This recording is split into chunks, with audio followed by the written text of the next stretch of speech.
अस्सलाम वालेकुम स्टूडेंट। आज हमारी क्लास जो है वो 9th और मैट्रिक के लिए है।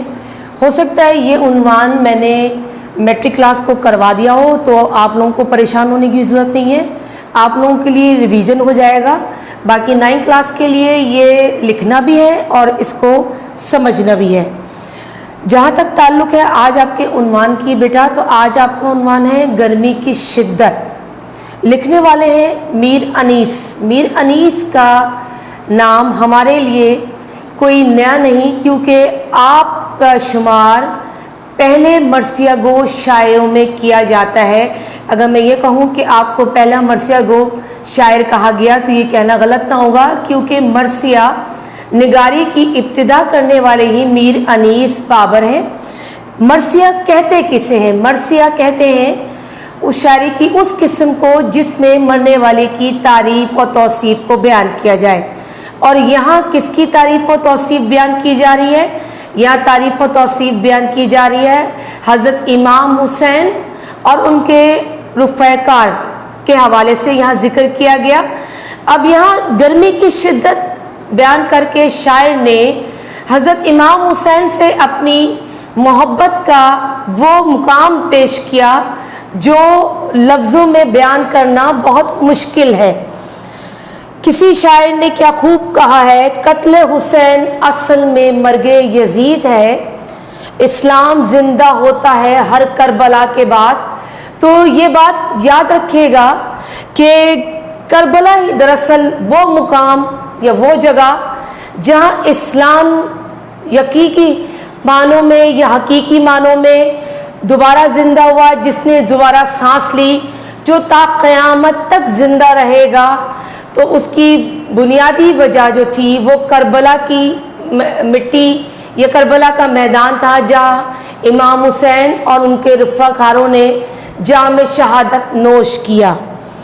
अब इमाम आली मुकाम की निस्बत से, उनकी मोहब्बत की वजह से मीर अनीस ने करबला के जगह को जिस अंदाज में देखा, जिस अंदाज में सोचा, उसमें मुगालबा आराई अगर कहूँ तो ये कहना गलत ना होगा कि हद तक गर्मी की शिद्दत को बयान किया। यानी ऐसी गर्मी कि जिसमें दुनिया में कोई मिसाल ना मिलती हो, ऐसी गर्मी जिसमें इंसानी ज़िंदगी का वजूद ही होना मुश्किल हो जाए, एक ऐसी गर्मी जिसमें इंसान सही तौर पे ज़िंदा भी ना रह सके। इसका ज़िक्र करके मुगालबा आराई की हद तक करबला के मैदान की गर्मी का ज़िक्र करके शायर ने हज़रत इमाम हुसैन और उनके रुफ़ाकार से अपनी मोहब्बत का ज़िक्र किया या इजहार किया।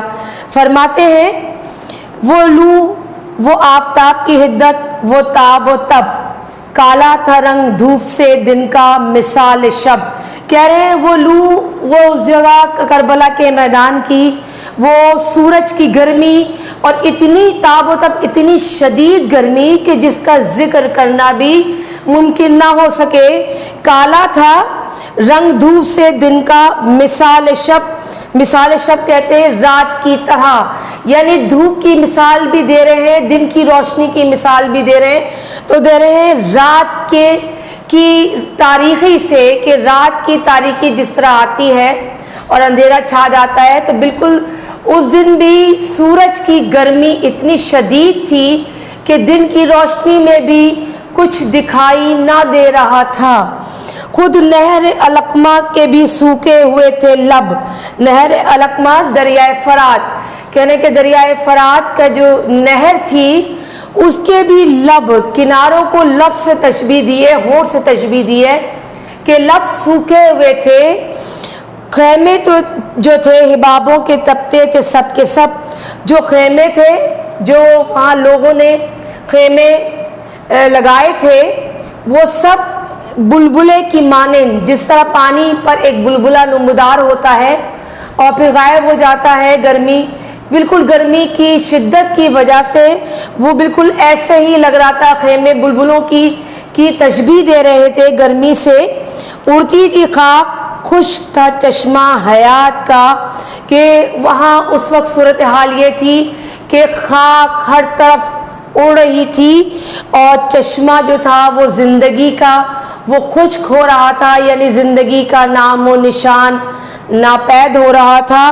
खौला हुआ था धूप से पानी फरात का, और पानी फरात का बिल्कुल ऐसा हो रहा था, धूप की गर्मी से शिद्दत से खौला हुआ था। वो ऐसा खौल रहा था कि उसके खौलने की मिसाल भी आदमी ना दे सकता हो। आब रवा से मुंह ना उठाते थे जानवर। आब रवा कहते हैं बहते हुए पानी को, कि सूरत हाल इतनी ख़तरनाक थी कि आब रवा के बहते हुए पानी से भी जानवर अपना मुंह ना उठा पा रहे थे। जंगल में छुपते फिरते थे तायर इधर उधर।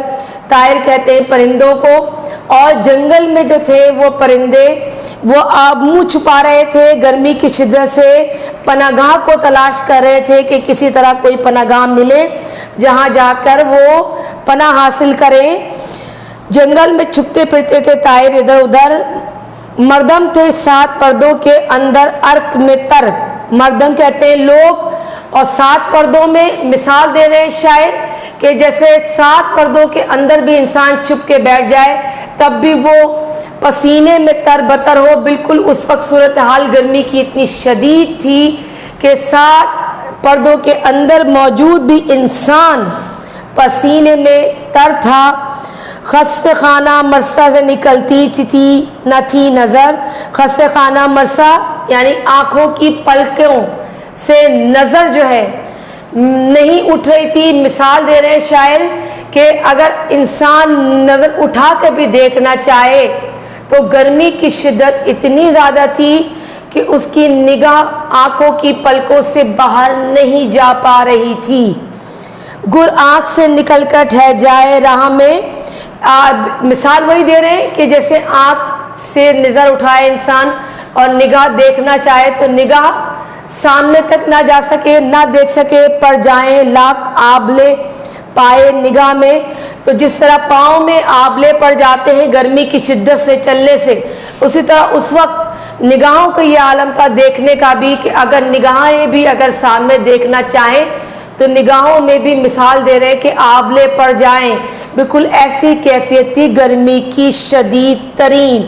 तो अगर आप गौर करें इन मिसरों पर तो आपको बखूबी अंदाज़ा होगा कि शायर ने एक ऐसी शदीद तरीन गर्मी का जिक्र किया है मुगालबा आराई की हद तक, जिसमें इंसानी ज़िंदगी का वजूद होना ही मुश्किल हो जाता है, सरवाइव करना ही मुश्किल हो जाता है। लेकिन ये बयान कर रहे हैं इमाम हुसैन और करबला की निस्बत से कि जब इमाम हुसैन और उनके रफ़ीक़ार करबला के मैदान में पहुँचे तो गर्मी की शिद्दत का क्या आलम था कि इंसान तो इंसान चरिंद परिंद जो थे वो सख्त अजियत के आलम में थे।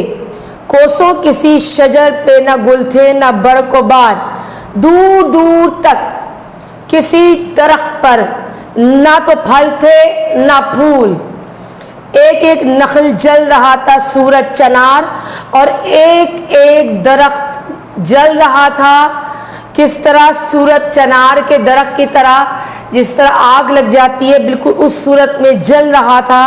हंसता था कोई गुल ना महकता था सब्ज़ार, ना वहाँ कोई सब्ज़ार था ना कोई सब्ज़ा था ना कोई फूल था।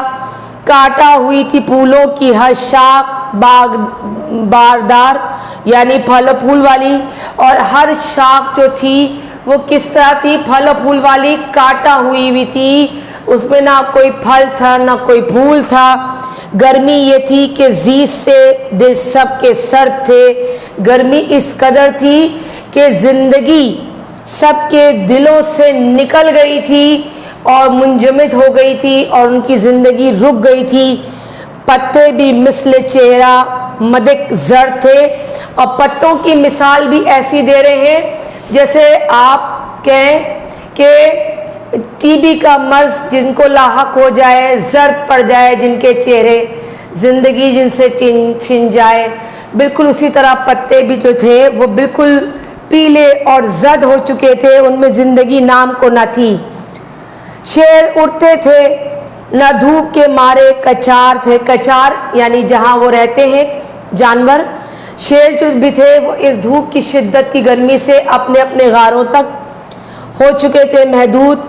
आहू न मुँह निकालते थे सब्ज़जार से। आहू कहते हैं हिरन को कि वो भी अपने अपने सब्ज़जारों से जो है वो बाहर नहीं निकल रहे थे। आईना महर का था मुकदार गुबार से। ज़िंदगी सूरज का चेहरा जो था या सूरज जो था वो किस चीज़ से, मिकदार गुबार से, किस चीज़ से मैला हुआ था, गिर्द गुबार से मैला हो चुका था। कुदों को तब चढ़ी थी ज़मी के बुखार से। आसमां को भी जो है वो तब चढ़ी थी इस ज़मीन की हिद्दत से, गर्मी से तब चढ़ी हुई थी। गर्मी से मुस्तरब था ज़माना ज़मी का। गर्मी इस कदर थी कि ज़मीन तो ज़मीन, आसमान भी बेचैन और बेकरार था। बुन जाता था जो गिरता था दाना ज़मीन पर, कि जो भी दाना ज़मीन पे गिरता था, मिसाल दे रहे शायर, वो गर्मी की शिद्दत से जल बुन जाता था। यानी एक ऐसी गर्मी कि जिसका ज़िक्र हम अगर सोचे या करें तो इसकी मिसाल मिलनी मुश्किल हो। लेकिन ये गर्मी क्यों बयान कर रहे हैं शायर? ये गर्मी बयान कर रहे हैं इमाम हुसैन की निस्बत से, कि जब उन पर पानी बंद कर दिया गया और उनके रफ़ेकारों पर, उनके ख़ानदान वालों पर जब पानी बंद किया गया तो उस वक्त गर्मी का आलम क्या था और आपने कितनी अज़ियत में ये दिन गुजारे। तो सोचें तो आपको भी एहसास होगा कि उस गर्मी का आलम क्या होगा जब आप पर पानी बंद कर दिया गया। तो शायर ने दरअसल इस नज़म में अपनी मोहब्बत का इजहार करके ये बयान किया कि हज़रत इमाम हुसैन और उनके रफ़ाकार की शहादत जो थी वो इस्लाम के लिए थी और इस्लाम को ज़िंदा करने के लिए थी। इसीलिए किसी शायर ने क्या खूब कहा, जबी को नाज इबादत बना दिया जिसने, उजाड़ दश्त को जन्नत बना दिया जिसने। इंसान ज़मी पर महव फलक आसमानी पर, जारी था ज़िक्र कुदरत हक ज़बां पर। तो ये बात सही है कि शहादत ही दरअसल वो मंजिल है जो इंसान को ज़िंदा करती है, और इस नज़म में इसी चीज़ को वाज़ेह किया गया है। अब इस नज़म के बारे में तमाम होमवर्क जो है वो आपको इंशाअल्लाह ताला दे दिया जाएगा, जो आपने करना है और सबमिट कराना है। अच्छा स्टूडेंट, अल्लाह हाफ़िज़।